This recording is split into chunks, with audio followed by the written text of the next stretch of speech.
Donny Schatz just told me, big weekend for him. These two tracks have been on his bucket list to get a win. Well, that you did. Your first win last night at Kokomo, first win tonight here at Terre Haute.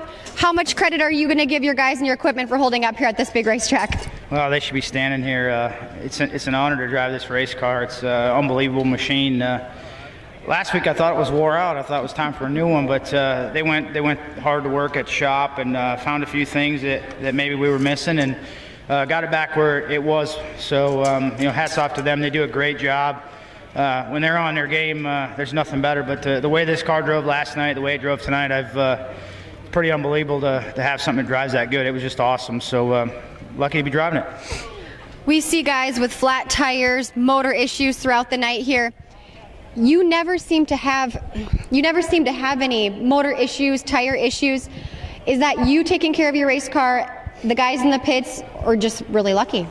Well, it has a little bit of everything. You have to be lucky, but the guys work awful hard on this stuff, and the way they maintain it is second to none. But the manufacturers we deal with they know that if they slack an inch, they're gonna hear a mile of butt chewing. So they don't. They go the extra mile to make sure they give us the best they can, and these guys take care of it very well. And I try to take care of it the best I can. But you get nights like tonight where you just have to get on it. You have to hammer it. You have to run it for all it's worth. And I was a little concerned about maybe running out of fuel. The air is really good tonight. The thing's really fast. I didn't know if we were actually going to make it on fuel, and that's with a full tank. So had to be a little bit conservative there, but I actually like to peek in there and see how much is left. So we made it, got a good win here. It's been a great week for me. For two tracks to get off the bucket list I never won at, feels really good. Okay, I have one last question. I had a really good view of turn one, and it seemed like a lot of the cars were getting really down on their left side, almost like their frame was hitting,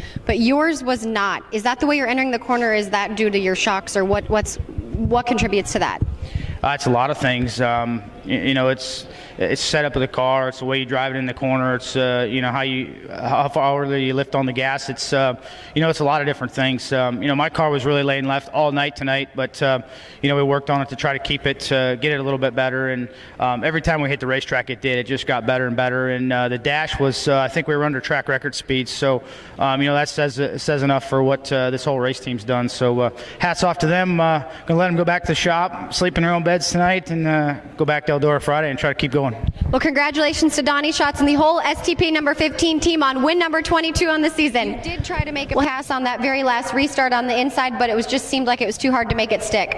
Yeah, we on the first start I got the lead, but I saw Donny down there on the bottom and he got a good run, so I was like, maybe I need to get to the bottom, and obviously he snookered me there. But he had a really good car, and we salvaged a second. So you just come back and hopefully do a better job, and I think we can. I mean, we got it in us. We just got to beat the 15. The 15's is strong this year, and he's definitely setting the bar really high to win one of these races. So you just got to be perfect if you're going to do it. What changes are you and your team going to talk about that you could have made to maybe have the car stick the bottom a little bit better? I think they need to talk to me. I need to do a better job. Donny's just really smart, and he knows where to put his car at the right time, and you just have to make sure that you don't make any mistakes, because he definitely knows how to capitalize on it.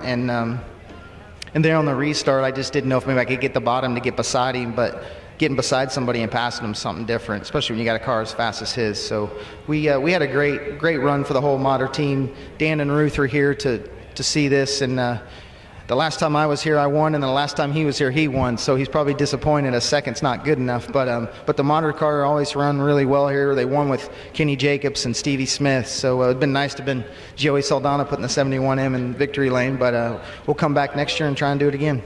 Well, a lot of history here for the Modder Equipment 71M. But real quick, we're going to wish Joey's little boy Reagan a happy birthday one more time.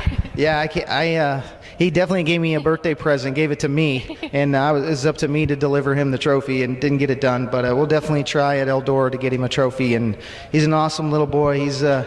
We didn't know we were gonna have him. He was one of them babies that's a miracle, and God definitely blessed us with a beautiful kid. And I have two beautiful sons. I can't leave out Reese, but it's nice that we can race close to home and they can come see what I do, and just have them around is pretty cool.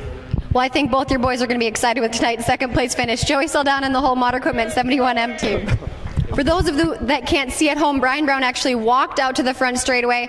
I understand your right front steering arm broke. I saw it break actually right after you crossed the finish line. Did you know anything was happening?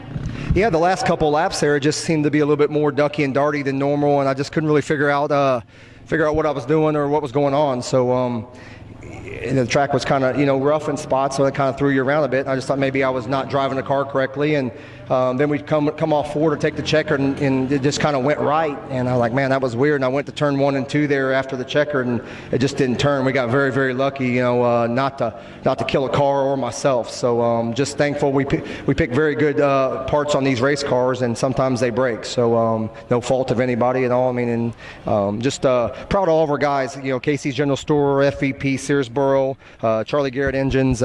All of our guys, they do a very good job. And Chad Morgan, Zach Thomas, Scotty, and just want to say hello to my wife Heather at home and all my family listening. And just overall a pretty good night for us. So we'll come back and hopefully have some of these guys at the World Finals.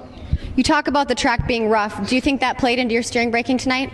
Well, I'm not sure. It seems to be when the track is rougher, things break that normally wouldn't break. So my guys do a great job as far as the maintenance. Nothing ever falls off this car. So it's, like I said, no harm, no foul. We just got very, very lucky. And we had a couple instances this week. I had an instance at the shop that we got lucky on, another instance too. So third at an Outlaw show, when not having somebody hurt is not that bad. So great to be back at Terre Haute. It's a great crowd. Sergeant and all the World Outlaws, thanks for having us. And like I said, just it's what we need towards the end of the season here. We just another couple good runs with the World of Outlaws. Well, it's good to see Brian Brown up here mixing it up with the World of Outlaws for tonight's third place finish. Congrats, Brian.